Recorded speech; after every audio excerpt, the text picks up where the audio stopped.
La importancia de la hora del juicio es el segundo tema de un tema.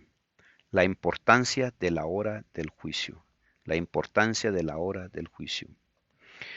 Queridos amigos, si acaso en el primer tema o en el segundo, en el cuarto, quinto tema no encuentra alguna respuesta, trate de ir a los 6 estudios. Y si no encuentran ninguna respuesta, pues usted es bienvenido de dejarme algún comentario. ¿Cuál duda tiene? Porque pues no somos perfectos. Y además otra cosa, no, yo no hago esto mm, por, por lucro. A mí nadie me paga. A mí la iglesia no me da ni un centavo, el pastor no me da ni un centavo, la institución no me da ni un centavo. Yo soy una persona laica y yo trabajo igual que ustedes. Entonces, el poco tiempo que yo tengo, tomo mi responsabilidad y presento a ustedes la palabra de Dios, así como lo hizo Pablo, Pedro, Juan, todos los apóstoles y así sucesivamente a todos los grandes mártires de la Edad Media que murieron, dieron su vida sin ganar ni un centavo, dieron su vida. Esos son los verdaderos cristianos, amigos, aquellos que le presenten a usted, que presenten la palabra de Dios a usted sin ganar ningún centavo. No estamos ganando ningún centavo, yo no estoy ganando ningún centavo. Esos son los verdaderos hijos de Dios. Aquellos que murieron en la Edad Media, los apóstoles no tenían un sueldo. Ellos vivían de las ofrendas que la gente les daba. Ve. Y también, por lo que yo entiendo, por lo que yo veo, yo nunca escuché que los apóstoles recogían diezmos, sino dice ofrendas. Las personas vendían casas para darles, entregar eso, entregar ese dinero a los apóstoles y con eso sobrevivían. Pero definitivamente ningún hijo de Dios va con el fin de hacer dinero, ningún hijo de Dios va con la idea de tener un sueldo. Así que si en dado caso en el futuro usted tiene alguna pregunta que no aparece o alguna duda o alguna respuesta que no encontró dentro de los estudios, por favor deje un comentario porque yo no estoy dedicado a esto 100%, también yo trabajo. La importancia de la hora del juicio es el tema, el segundo tema. El último libro de la Biblia, el Apocalipsis, se centra en la culminación del conflicto entre el bien y el mal. Lucifer, un ángel rebelde, desafió la justicia, la equidad y la sabiduría de Dios. Afirmó que Dios era injusto en la forma en que administraba el universo. El juicio final de Apocalipsis está en el centro mismo de este conflicto sobre el carácter de Dios. Apocalipsis 14:7. Otra vez volvamos a repetir porque ese texto se ha venido repitiendo. Dice, diciendo en gran voz, temed a Dios y dadle gloria, porque la hora de su juicio ha llegado, y adorad a aquel que hizo el cielo y la tierra, el mar y las fuentes de las aguas. ¿Por qué se repite tanto? Esto se ha estado repitiendo por mucho tiempo. Porque tal vez usted se cansa, porque lo único que escucha es Apocalipsis 14:7, Apocalipsis 14:7, y usted va a decir, ¿por qué no hablas de algo más? Pero es que dentro de Apocalipsis 7 hay una profundidad inmensa, hay una profundidad tremenda del futuro, su futuro suyo, el futuro de sus hijos, el futuro de su esposa, el futuro de sus padres y su propio futuro suyo. En Apocalipsis 14:7 está su futuro. Si usted teme a Dios, va a alcanzar el paraíso. Y si usted no le teme a Dios, no va a alcanzar el paraíso. Por eso, Apocalipsis 14:7 le abre a usted la puerta para que usted observe a través de esa puerta y empiece a ver la responsabilidad que usted tiene que tener con usted mismo, con su familia, con la humanidad y con Dios. Cuando usted se convierte, no puede quedarse con la palabra, usted tiene que compartir. Cuando usted se convierte, no se trata de ir a calentar bancas, sino se trata de mejorar la vida. Es un progreso, la vida espiritual de un cristiano es un progreso. Vamos a ir aprendiendo poco a poco. A veces tenemos que pasar vergüenzas para aprender. El Evangelio y el juicio, ambas partes del mensaje del primer ángel, están inseparablemente entrelazados. Si no fuera por el Evangelio eterno, no tendríamos esperanza en el juicio. De hecho, como veremos, el Evangelio eterno es nuestra única esperanza en el juicio. No cabe duda de que parte del contenido del Evangelio es el anuncio del juicio. Durante este juicio los mundos no caídos verán a Dios, ha hecho todo lo posible para salvar a cada ser humano. El juicio revela la justicia y la misericordia de Dios. Dice algo acerca de su amor y su ley. Habla de su gracia para salvar y de su poder para liberar o para librar. El juicio es parte de la solución final de Dios al problema del pecado. En el gran conflicto entre el bien y el mal en el universo, Dios respondió a los cargos del Satanás por medio de la cruz. Pero en el juicio, Él revela que ha hecho todo lo posible para salvarnos y guiarnos a la cruz. Los registros infinitos, minuciosos, exactos y detallados del cielo se abrirán, según Daniel 7:10. Leamos lo que dice. Un río de fuego procedía y salía delante de él, millares de millares le servían y millones de millones asistían delante de él, y el juez se sentó. El juez se sentó y los libros fueron abiertos. Frase importante para el tema.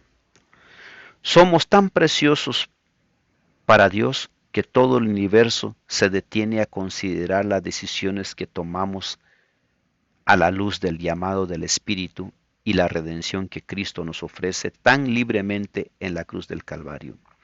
Salmo 51, 1 al 4 dice así: Ten piedad de mí, oh Dios, conforme a tu misericordia. Conforme a la multitud de tus piedades, borra mis rebeliones. Lávame más y más de mi maldad, limpia de mi pecado, porque yo reconozco mis rebeliones. Mi pecado está siempre delante de mí. Contra ti solo he pecado y he hecho lo malo delante de tus ojos, para que seas reconocido justo en tu palabra y tenido por puro en tu juicio. Esa debería ser la expresión de nosotros los pecadores, con humildad, con amor, con temor divino.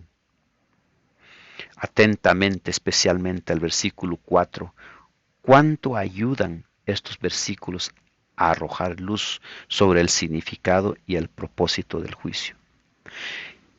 Leamos un comentario, dice así: en sus enseñanzas Cristo mostró cuán abarcantes son los principios de la ley pronunciados desde el Sinaí. Hizo una aplicación viviente de aquella ley cuyos principios permanecen para siempre como la gran norma de la justicia, la norma por la cual serán juzgados todos en aquel gran día. Cuando el juez se siente y se abran los libros, Él vino para cumplir toda justicia y, como cabeza de la humanidad, para mostrarle al hombre que puede hacer la misma obra, haciendo frente a cada especificación de los requerimientos de Dios mediante la medida de su gracia proporcional al instrumento humano. Nadie debe perder el cielo. Todo el que se esfuerza puede alcanzar la perfección del carácter. Esto se convierte en el fundamento mismo del nuevo pacto del Evangelio. La ley de Jehová es el árbol.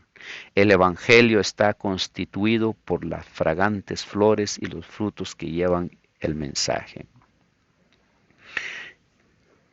Y vi que con las nubes del cielo venían uno como un hijo del hombre, vino hacia el anciano de días. Esto está en Daniel 7, 13 y 14. Daniel 7, 13, 14. Volvamos a leer que dice así. Y vi que con las nubes del cielo venía uno como un hijo de hombre. Vino hasta el anciano de días y lo hicieron acercarse delante de él. Y le fue dado dominio, gloria, reino, para que todos los pueblos, naciones y lenguas los sirvieran. Su dominio es dominio eterno que nunca pasará, y su reino es uno que nunca será destruido. Daniel 7, 13, 14. La venida de Cristo descrita aquí no es una segunda venida a la tierra. Él viene hacia el anciano de días en el cielo para recibir el dominio y la gloria y un reino que le será dado a la conclusión de su obra de mediador. En esta venida y no su segundo advenimiento a la tierra, a la que profecía predijo que había de realizarse el fin de las 2300 tardes y mañana, que se cumplió en 1844, acompañando por ángeles celestiales. Nuestro gran sumo sacerdote entra en el lugar santísimo y allí la presencia de Dios da principio a los últimos actos de su ministerio en beneficio del hombre, a saber, cumplir la obra del juicio y hacer expiación por todos aquellos que resulten tener derecho en ella. Conflicto de los siglos, página 462. Yo entiendo que son temas muy contradictorios, pero no vamos a entrar a fondo en esto hoy. Y si en dado caso usted tuviera alguna pregunta sobre las 2300 tardes y mañanas, por favor deje un comentario. Present, sigue. Presento delante de vosotros Salmo 51. A ver qué dice Salmo 51. Es un salmo muy extenso. Perdón, digo muy largo los versículos. Ustedes lo pueden leer en su casa. Se trata de la súplica del perdón de Dios hacia el ser humano que empieza en el 51, 1:17 y empieza, dice, ten piedad de mí, oh Dios, conforme a tu misericordia, conforme a la multitud de tus piedades, borra mis rebeliones. Esa es la oración, esa debería ser nuestra oración. Un salmo lleno de preciosas lecciones. De él podemos aprender el camino a seguir si nos hemos apartado del Señor. El rey de Israel, exaltado y honrado, y el Señor envió un mensaje de reproche por medio de su profeta. David confesó su pecado, humilló el corazón y declarar que Dios es justo en todo su proceder. Salmo 51, 1 al 17. El pecado es pecado, ya sea que lo cometa el que lo ocupa un trono o el más humilde. Vendrá el día cuando todos los que han cometido pecado lo confesarán, aunque sea demasiado tarde para que reciban perdón. Dios espera mucho tiempo para que el pecador se arrepienta.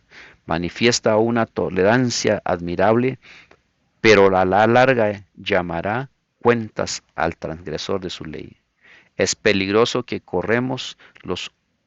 cerremos los ojos y endurezcamos la conciencia al punto de que no veamos ni comprendamos nuestros pecados.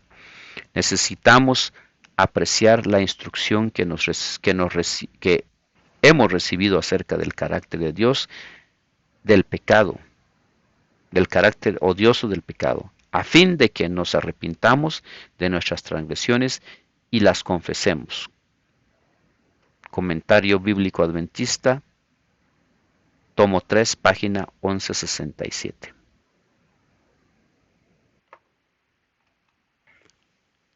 Cuando muchos cristianos piensan en el juicio, tienden a cargarse de miedo. Visualizan a Dios en su trono celestial sentado como el juez supremo del universo, sopesando las buenas obras contra las malas obras de ellos. Tiene esta vaga noción de que si sus buenas obras superan a las malas, se salvarán. Si por casualidad sus malas obras pasan más que sus buenas obras, se perderán. Y es que por eso el tema se llama la importancia de la hora del juicio, porque cada quien tiene su propia idea, sus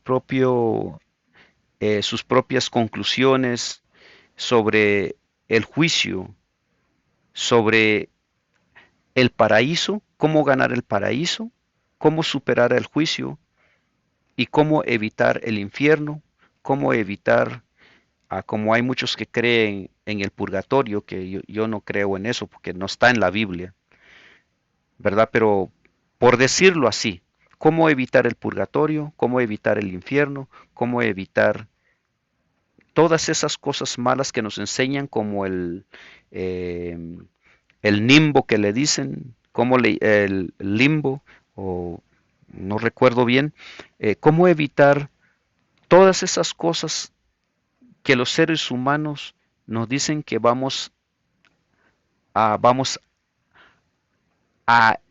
ir a pagar por lo malo que hicimos. Pero sin embargo, dentro de la Biblia hay muchas cosas que son solamente doctrinas humanas, pero no está en la Biblia. En la lección de esta semana descubriremos que esta visión del juicio no solo es falsa, sino además es uno de los engaños del diablo para distorsionar el carácter de Dios. Satanás desea caracterizar a Dios como un juez vengativo, una especie de tirano, iracundo, que quiere castigar a sus criaturas por cada pecado que haya cometido. El estudio de esta semana revela a un Dios de amor infinito que hace que todo lo posible para salvarnos, aún más que nosotros. Él quiere que estemos en el cielo. El juicio da fe de la realidad divina que el cielo ha hecho todo posible para salvar a toda la humanidad. Si nos perdemos será porque nosotros, o será porque nos hemos resistido continuamente a las súplicas del amor divino. Si nos perdemos. El juicio, las buenas obras son importantes porque revelan nuestra respuesta al amor incondicional e inagotable de Dios revelado en Cristo en la cruz. Las buenas obras dan testimonio del hecho de que nuestra fe en Jesús es auténtica. Nuestro reconocimiento de lo que Jesús hizo, hace y hará y nos llevará a anhelar servirlo para siempre. Por eso el título otra vez, la importancia de la hora del juicio. O sea, ¿qué tan importante es para usted? ¿Qué importante es para usted la hora del juicio de Dios? Cuando nos toque estar en un juicio, cuando nos toque estar enfrente del juez, cuando nos toque estar enfrente de un juez divino, ¿cómo vamos a responder? ¿Qué vamos a decir? ¿Cómo nos vamos a defender? ¿Qué pensamos hacer? ¿Cuál es el plan? ¿Cuál es el plan suyo para el futuro? Por eso es muy importante que usted empiece a estudiar la Biblia. Aquí, cuando habla del juicio, queridos amigos, no está hablando solamente de la gente que no cree en Jesús, a los ateos, no solamente está hablando de los musulmanes que no creen en el Señor Jesús como un Dios, como Dios. No estamos hablando solamente de los chinos, porque los chinos no creen en Dios, sino creen en Buda. Y así sucesivamente, no está hablando también, sino prácticamente está hablando de todas las personas. No importa si usted es católico, no importa si usted es protestante, no importa si usted es testigo de la sociedad. Bueno, da pena mencioné la palabra testigo de Jehová, ¿verdad? Porque Jehová es santo. No deberían de ponerse ese nombre así. Pero bueno, no importa la iglesia. Supóngale que hay 100,000 iglesias en sectas. No importa. El juicio va aplicado a todas las personas. Si usted piensa que el juicio no más va aplicado para los impíos, está equivocado. Usted debería de pensar mucho, porque a usted este juicio se le va a aplicar a usted. A mí se me va a aplicar. Al pastor se le va a aplicar. Al misionero se le va a aplicar, al anciano se le va a aplicar, a toda persona que está dentro de una iglesia, que está asistiendo a una iglesia y el que no, se le va a aplicar por igual el juicio, se le va a hacer juicio a todo mundo, no solamente a las personas que están malas, sino a toda persona se le va a hacer juicio. Así que preparémonos todos juntos, que todos vamos por el mismo camino y todos vamos esperando la hora del juicio. Hasta pronto.